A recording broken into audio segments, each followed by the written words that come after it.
Many of today's modern car, the driver side will have automatic roll up and roll down function.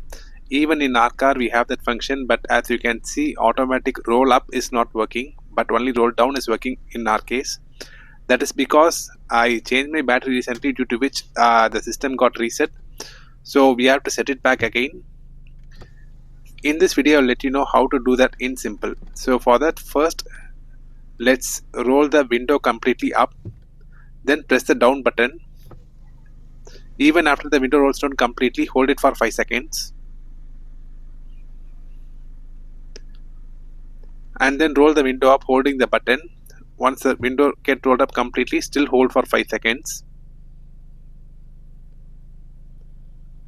and again roll down and hold it for 5 seconds, and that's it. It would have got resetted. Now you can see automatic window up is working as expected, and this step is common for all the cars that has this auto roll up function. Thank you all for watching.